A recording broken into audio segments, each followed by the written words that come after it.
QuickBooks Pro Desktop 2021.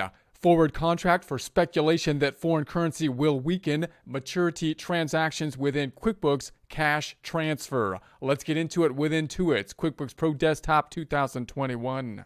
Here we are in problem 3, multiple currencies, forward contract practice file. We currently have the open windows open. You can open the open windows by going to the view dropdown, selecting the open windows list. In prior presentations, we put a forward contract on the books. We then did an adjusting entry at the end of the period, then thought about the closing entries at the maturity date within Excel. So let's think about what we have thus far by going to the reports dropdown, company and financial. Take a look at the balance sheet standard, changing the dates in the custom report area from 01/01/21 to 12/31/21, and then OK.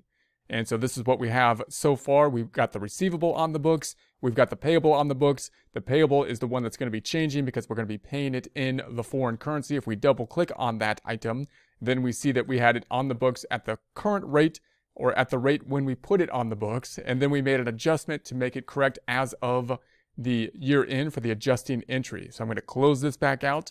We also have the income statement side of things, reports drop down, company and financial, profit and loss, changing the dates from 01/01/21 to 12/31/21. Then we have our $200 gain on this side of things. So we've just entered the adjusting entry here. Now we're going to be thinking about the close of the contract. So they have come to maturity, we're imagining now, which was 180 days later on 4/1. And we did this in Excel, and we did an adjusting entry here. So we did an adjusting entry in order to get the payable up to the current point in time. We're not going to do the same kind of adjusting entry at this time because we'll do it a little bit different process, although same results, same journal entries in the end, but we're going to do a reversing entry. So we'll see how that plays itself out. Right now we want to do this component, which is the fact that we're going to be paying in foreign currency. So I'm going to be transferring some of our money that's in dollars. We're going to be transferring them to the foreign currency. To do that, I'm going to go into the system and we're going to put in our current spot rate on 4/1 and then do a transfer from our cash to the foreign currency. So I'm going to go back on over and let's go then to our lists drop down. We'll take a look at our currency lists. Within the currency lists, we want to check out the peso. And then if we were on real time as of today's date and we were doing this in today, we could go to the activities rise up and then we could download the latest exchange rates. This being a practice problem, however, we're going to manually input the rate that we need. Double clicking on the peso, we're going to say that this is going to happen on 04/01/22, 04/01/22. And then we're going to say that it was 0.77. So we'll say 0.77. And there we have that. And that looks good. So, and this should be that's good. Okay, so I'm going to say okay. And is that right? Yeah. So then we're going to go back on over to the transfer. So let's go to the lists drop down again, chart of accounts, and we need a cash for the Mexican peso. I want a checking account in the Mexican currency and the peso. So I'm going to hit the accounts drop down or rise up and go to the new item up top. We're going to go to the bank type of account because it's going to be a bank type of account. We're going to set it up not as a cash type of bank account, but rather than the foreign currency of the Mexican peso, MXN. So this is going to be, I'll just say checking brackets MXN. So there we have it. And so that looks good. So I'm going to say save and close.